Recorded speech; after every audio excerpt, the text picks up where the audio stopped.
LK Production YouTube चेनेलसिम गासैखौबो बरायफिनबाय खेबसेबाव। स' नोंथांमोननि सायाव लानानै फैदों आङो मोनसे खुसिनि रादाब।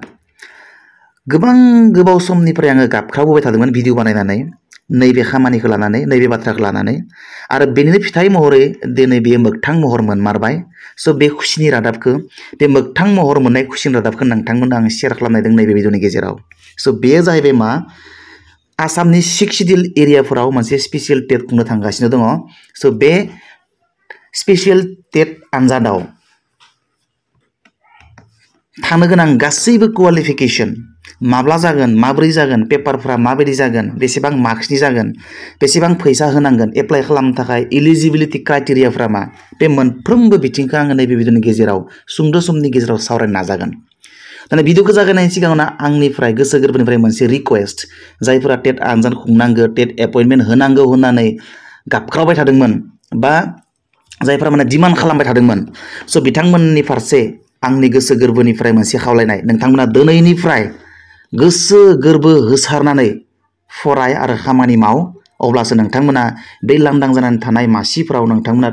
टिचार महरै खामानि मावनायनि सुबिदाखौ मोनगोन आरो बर' बिजोंखौ फोथांना लाखिनो थाखाय नोंथांमोना गिलिर बिबानखौ मोनगोन। स' बे बिबानखौ बानस'नानै खामानि मावनो थाखाय नोंथांमोना जानजाय खाफ्रानो नांसिगौ। स' आं बुंदों नोंथांमोनखौ बेनिखायनो नोंथांमोना दिनैनिफ्राय 10-12 घन्टा 8 घन्टा रेगुलार फरायनांगोन सिलेबासनि सायाव थख' थख' क्लियार कनसेप्ट लानो नाजानांगोन अब्लासो नोंथांमोना बे आनजादफ्राव पास खालामनो हागोन आरो लांदां जानानै थानाय मासिफोराव नोंथांमोना फोरोंगिरि महरै खामानि मावनो खाबु मोनगोन आरो बर' मिजोंखौ फोथांना लाखिनायनिबो खाबु मोनगोन। स' जोङो इमान दिननिफ्राय बिराद गाख्रावबाय डिमान्ड खालामबाय डिमान्ड खालामसेयावबो जुदि जोङो सुबिदा मोननायाव बे सुबिदाखौ लानो हायाबा बिराद दुखुनांथावना आरो लाजिथावना जागोन। स' जियानो जा जोङो दावगानि मा दङ आङो लाइन टु लाइन फराया मानो होनबा गोबाव जागोन आङो ओरैनो सामारि भाबै नोंथांमोनखौ बुजायनो नाजागोन। स' नैयाव नायग्रोना ला गिबियावनो नैबे advertisement on special 6 schedule teacher eligibility test TET 2023 for lower primary and upper primary level. स' बेयो बिखिना जाबाय। दाना नोंथांमोना बुजि मोनखायो आरो बुजि मोनैनि जेबो बाथ्रा गैया बेयाव लिरदों मा it is for general information that government of Assam in provision of section 23 of the RT Act 2009 has decided to conduct a special 6 schedule teacher eligibility test 2023 for lower primary and upper primary level for the 6 schedule area districts of Assam as per the guidelines laid down by the NNN. Okay. So ओमफ्राय बेयो मा जागोन online मुड जागोन। स' नोंथांमोना online apply खालामनांगोन नैबे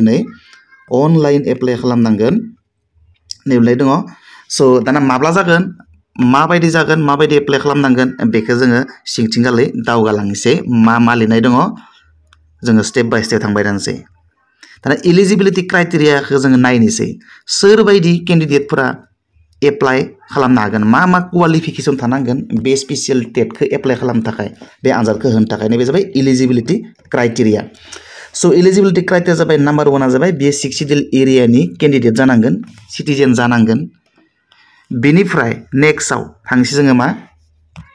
बी नाम्बार क्राइटेरिया जाबाय मा candidate must have minimum academic and professional qualification गाहायाव होनाय बायदि इडुकेसनेल क्वालिफिकेशन थानांगोन। दाना गाहायाव मा इडुकेसनेल क्वालिफिकेशन होनाय दङ जोङो नायनोसै।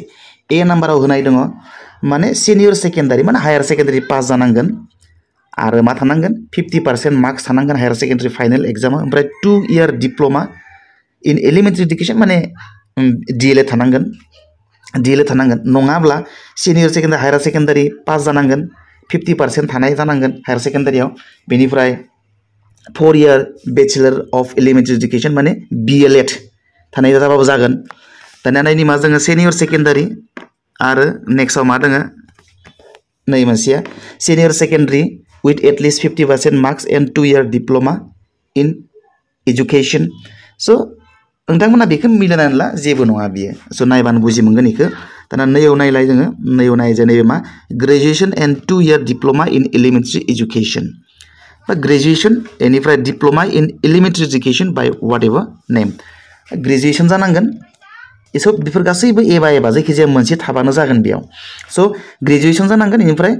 2 year diploma in elementary education graduate आरो DLED थानांगोन।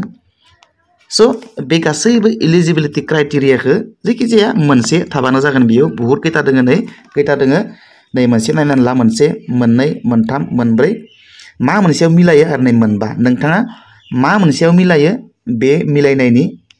सायाव सोनानै नोंथाङा बेयाव एप्लाइ खालामनो हागोन आरो बे जि एजुकेशनेल एलिजिबिलिटि क्राइटेरियानि बाथ्रा बुंदों बेयो मा नैबेनिसो नैया 5 निफ्राय 1 सिम माने 1 निफ्राय 5 सिम लेभेलनि थाखाय बियो क्वालिफिकेशन गोनां जानाय क्वालिफिकेशनफोर दाना जों थांसै एमइ लेभेलाव नोंनो मा मा नांगोन दाना जोंना मेक्सिमाम फरायसाफोरा माबे दोङो नै मोनसेया दोङो बयनावबो थाफ्रामो बियो ग्रेजुएशन खालामना दोनदों ओमफ्राय डिएलएडबो खालामना दोनदों बिथांमोना एप्लाइ खालामनो हागोन जेबो पार्सेन्टनि बाथ्रा गैया पार्सेन्ट गैयाब्लाबो जागोन नोंथाङा जि ग्रेजुएशन खालामदोंब्ला ओमफ्राय डिएलएडबो खालामदोंबा नोंथांनो जेबो पार्सेन्ट जेबो नाङा नोंथाङा बे लवार प्राइमारियाव एप्लाइ खालामनो हागोन जेबो पार्सेन्टनि प्रयोजन गैया गोनांथि गैया दाना ओमफ्राय नोंथांनि थाखाय आरो माया जागोन नोंथाङा बेयाव नायबानो बुजि मोनजोबगोन नोंथाङा मायाव मा मोनसेयाव इलिजिबल जायो जेबो नङा नैबेयावबो थायो बयनियावबो नै मोनसेयावबो थायो सिनियर सेकेन्डारि माने हायार सेकेन्डारि 50% थानांगोन हायार सेकेन्डारियाव बेनिफ्राय 2 इयार डिप्ल'मा माने डिएलएड थानांगोन स' बेनो मिलायजोबगोन बियो बांसिनानो मिलायगोन बियो जेबो नङा जों दाना थांनोसै दाना आपार प्राइमारियाव मा नांगोन आपार प्राइमारियाव मा क्वालिफिकेशन नांगोन जोङो नायलायनोसै दानियाबा नैबे जाबाय आपार प्राइमारिनि नाय आपार प्राइमारिनि बे आपार प्राइमारिखौ नायलायबाय जोङो आपार प्राइमारियाव मा क्वालिफिकेशन थानांगोन ग्रेजुएशन जाथारनांगोन बेनिफ्राय डिएलएड थाथारनांगोन ग्रेजुएशन आरो डिएलएड थाथारनांगोन 2 year diploma in elementary education माने डिएलएडखौनो बेबायदि बुंदों नङाबा एबा मा थानांगोन at least 50% marks in either in graduation or in post graduation or B Ed थानांगोन बेनिफ्राय ग्रेजुएशनाव 50% मार्क्स थानांगोन एबा हायार सेकेन्डारि जानांगोन बा हायार सेकेन्डारियाव 50% मार्क्स मोननांगोन आरो लोगोसे 4 इयार बेचलर इन एलिमेन्टारि एजुकेशन जानांगोन माने डिएलएड नङा बिएलएड स' बेखौ नोंथांमोना हागोन गावनि गोसो बायदि नायनानै ला स' दाना जोङो थांनोसै नेक्स्टआव थांनोसै ओमफ्राय आरो मोनसे बाथ्रा बेयाव मिथिनांगोन आरो बयबो हयथ' बेखौ मिथिथारना दोन जायफोरा माने ग्रेजुएशन जायाखै नाथाय ग्रेजुएशननि फाइनेल इयार एपियारिं जानो नायदों एडमिट मोनबाय लास्ट इयारनि बा लास्ट सेमिस्टारनि एडमिट मोनबाय बिथाङाबो बे आनजादाव एप्लाइ खालामनो हागोन आरो जायफोरा हायार सेकेन्डारि माने फाइनेल एपियारिं जानो नायदों माने एपियार जानो नागिरदों एडमिट मोनबाय सेकेन्ड इयारनि हायार सेकेन्डारिनि आरो बेबायदि केन्डिडेटआबो एप्लाइ खालामनो हागोन स' बेखौ गोसोआव लाखि बेयो इम्परटेन्ट पइन्ट मोनसे दाना रिलेक्सेसनफोरखौ मिथिखायो जोङो बेफोरखौ जोङो रायलायबाय थाला दाना नैखौ नायनो जोङो साबजेक्टखौ जों बयबो मिथिखायो थेवबो ओरैनो खनसे जोङो रायलायनि साबजेक्टफोरा मा जागोन नैबे जाबाय लवार प्राइमारि माने 1 to 5 सिम आनजादनि बियो सिलेबास माने child development and pedagogy compulsory 30 marks थागोन बेनिफ्राय 30टा कुवेश्चन मिथिखायो जोङो ओमफ्राय लेंगुवेज 1 बर' जोंनि थाखाय बर' 30 मार्क्स ओमफ्राय 30टा कुवेश्चन ओमफ्राय लेंगुवेज 2 माने इंलिश बेयावबो 30टा कुवेश्चन आरो 30 मार्क्स बेनिफ्राय मेथामेटिक्सआव थाखागोन बेसिक मेथामेटिक्स सिम्पल 30टा कुवेश्चन 30 मार्क्स बेनिफ्राय लास्टआव इनभाइरमेन्टेल स्टाडिज 30टा कुवेश्चन 30 मार्क्स बेयो जाबाय लवार प्राइमारिनि आनजादनि सिलेबास ओमफ्राय आरो मोनसे गोसोआव लाखिनांगौ बेयाव माने जेबो नेगेटिभ मार्किं थानाय नङा जायनि थाखाय जेबो नाम्बार दाननाय नङा ओमफ्राय नैखौ गोसोआव लाखिनांगौ बेबो इम्परटेन्ट 150 कुवेश्चन्स विल बी देयार माने अबजेक्टिभ टाइप जागोन एमसिकिउ टाइप बेनिफ्राय गासै 150टा सोंथि थागोन मोनफ्रोमबो 1 नाम्बार के होमबा गासै टटेल मार्क्सआ बेसेबां जागोन 150 मार्क्सनि जागोन एलपि आगोलनि बायदिनो जेबो गैया बेयाव स' जेबो डिफारेन्स गैया ओमफ्राय दा नायनोसै जोङो दाना आपार प्राइमारिना माबायदि जागोन आपार प्राइमारिनि सिलेबासा माबायदि जागोन बेबो सिम्पलनि आपार प्राइमारिनि माने सिलेबासखौ जों नायनोसै सिलेबासा नै फैबाय नै सिलेबास नैबे सिलेबास आपार प्राइमारिनि बास जों नायलायनोसै बेबो सिम्पल बेबो थाखायो माबा आपार नैबे थाखायो जेरावबो आपारानो जा लयारानो जा चाइल्ड डेभेलपमेन्ट एन्ड पेडाग'जि 30टा कुवेश्चन आरो 30 मार्क्स थागोन बेयावबो लैंग्वेज 1 जोंनि थाखाय बर' 30टा कुवेश्चन आरो 30 मार्क्स बेयावबो नम्बर 3 जाबाय लैंग्वेज 2 इंलिश माने 30टा कुवेश्चन आरो 30 मार्क्स बेयावबो बेनिफ्राय साइन्स बेकग्राउन्डनिफ्राय नोंथाङा जुदि केन्डिडेट जागोनब्ला नोंथांनि थाखाय मेथामेटिक्स आरो साइन्सआव मोनसेल' सेट जागोन बियो कुवेश्चन पेपार ओमफ्राय बेयाव 60 मार्क्स थागोन मोनसेल' पेपार जागोन बियो मोनसेल' सेट जेराव मोननै सेक्सन थागोन साइन्स आरो मेथामेटिक्स बेयाव 60टा मार्क्स आरो 60टा कुवेश्चन बेनिफ्राय जायफोरा साइन्स बेकग्राउन्डनि नङा बेकग्राउन्डनि स्टुडेन्ट बा केन्डिडेट बिथांमोननि थाखाय ससियेल साइन्स थागोन ससियेल साइन्सआव 60टा मार्क्स थागोन स' बेबायदि जागोन दाना होमबा टटेल माबायाबो माबायदि जागोन टटेल मार्क्सआ बेसेबां जागोन बेयावबो टटेल मार्क्सआ 150 जागोन बेनिफ्राय गासै 150टा कुवेश्चन थागोन बेनिफ्राय आनजादा 2.5 घन्टानि थाखाय जागोन माने 2 घन्टा 30 मिनिटनि थाखाय जागोन माने 150 मिनिट्स थाखाय जागोन गांनैबो पेपारा गांसे पेपाराव बेसेबांखे थागोन गांसे पेपाराव 150 मिनिट्स के थागोन माने 2.5 घन्टा के गांसे पेपारा बेनिफ्राय जायफोरा माने मा नैबायदि candidate additional 20 minutes time will be there for visually impaired candidate जायफोरा माने मेगन नुनायाव प्रब्लेम दङ हेन्डिकेप मेगन नुनायाव बिसोरनो माने 20 मिनिट होदेरबावनाय जागोन बे जेबो नङा बेखौ मिथिखायो बेनिफ्राय दाना नायनोसै जोङो नैबे मा दङ नैबे मिनिमाम मार्क्स फर क्वालिफाइं इन टेट स' बेसेबां मार्क्स मोननांगोन नोंथाङा क्वालिफाइ जानो थाखाय स' नोंथाङा 60% मार्क्स मोननांगोन 60% माने 150 नि 60% मोननांगोन 60% बा बेसेबां जागोन 150 नि 60 बा नै बेसेबां जागोन खमसे खम नै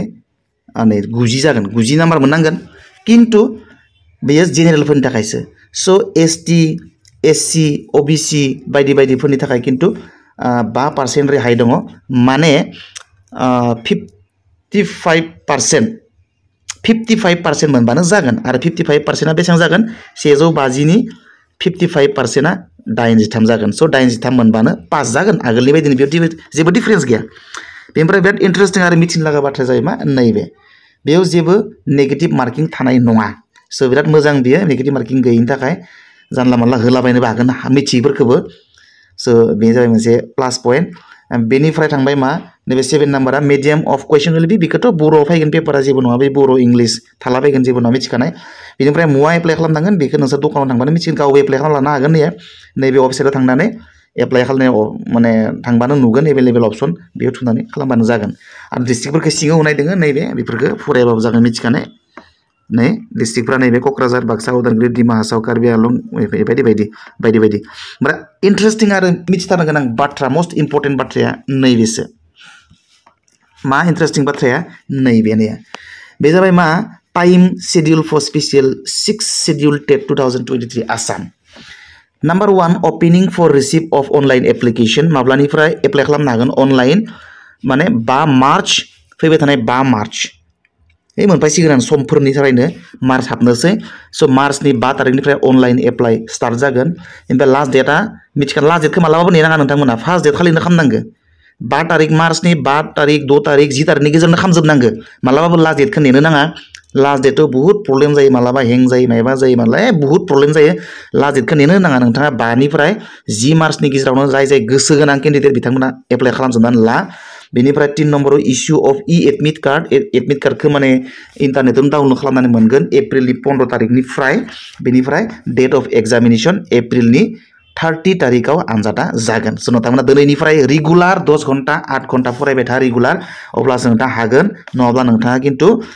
हानाय नङा फेल जागोन मानो होनबा जिखिजाया बुस्थुआनो इजि नङा जायफ्रा खामानि मावा जायफ्रा फराया बिथांमोननि थाखाय गोरलै आनजादाबो बिराद गोरा जागोन अब्ला नोंथाङा गोबां सोरखौबा दुसिगोन आनजादा गोरा जादों सिलेबासनि बायदि दानाखै बायदि नोंथाङा जायखिनि मेखौनो दाय होलाबायगोन नोंथाङा गावनि खामानिखौ मावनानै लायाखै बेनिफ्राय पेपारा गोरा जानायनि थाखाय सोरखौबा दाय हमगोन नोंथाङा हायैनि थाखाय सोरखौबा दाय हमगोन स' बायदि दाय हमफ्लानो नोंथाङा लुगैबाय थागोन थ' बेनिखायनो दिनैनिफ्राय नोंथाङा रेगुलार 8 घन्टा 10 घन्टा फरायबाय था सिलेबासखौ कमप्लिट खेबनै खेबथाम नोंथाङा रिभिजन खालाम आरो हायाबा आंखौ बुंबानो जाबाय हाखायो गेरान्टि दाना नायनोसै जोङो बेसेबां फैसा होनांगोन पेपार 1 माने 1 निफ्राय 5 सिम लवार प्राइमारियाव जेनेरेलफोरनि थाखाय 450 जों जेनेरेलफोरखौ नायलिया नैबे जाबाय जोंनि एसटि एससि ओबिसिफोरा मात्र लवार प्राइमारिनि थाखाय 350 फैसा होनांगोन अनलाइनावनो बेनिफ्राय पेपार 2 बिनि थाखाय एक्सट्रा फैसा होनांगोन जुदि नोंथाङा पेपार 2 माने एमइनि थाखाय एप्लाइ खालामोबा बेयावबो नोंथाङा 350 रुपिस होनांगोन एलपि आरो एमइ लवार प्राइमारि आरो आपार प्राइमारि मोननैयावबो जुदि नोंथाङा एप्लाइ खालामोबा मोनसेयाव 350 के 350 के नोंथाङा बेसेबां होनांगोन 0.067 माने 700 नोंथाङा फैसा पे खालामनो नांगोन अनलाइनावनो स' भेरि सिम्पल दा अनलाइन एप्लाइ खालामनायाबो नैबे दखानाव थांबाबो हागोन नों गावबो एप्लाइ खालामना लानो हायो नै लगइन खालामबानो जाबाय बेयावनो अपसन मोनगोन एसे नायलु नायला खालामबानो नुगोन अपसनखौ एप्लाइ होननाय अपसन नुगोन बेयाव थांनानै एप्लाइ खालामना लानो हागोन गावबो जेबो नङा बियो गोरलैसो बेनिफ्राय थांनोसै दाना डाउनलड खालामनो हागोन नै डाउनलड इन्सट्राक्सन मेनुवेल बेखौ नांलिया आरो ओमफ्राय सिंथि मा दं नायलायनोसै ना एप्लाइ खालामनाय नैया नैयाव दोङो नियमफोरा मारै मारै मारै एप्लाइ खालामनांगौ बेखौ फरायबानो मिथिगोन जेबो नङा गोरलै गोरलै जेबो बुजि मोनै क्रिटिकेल गैया बेयाव ओमफ्राय बेनोसै जेबो गैला आरो बेखिनियानोसै आरो स' नोंथांमोना एकदम रेगुलार 8 घन्टा 10 घन्टा 12 घन्टा फराय जि सिलेबास दोङो A to Z एप्रिलसिम माला जागोन परिखाया एप्रिलनि 15 तारिख एप्रिलनि 30 तारिखसिम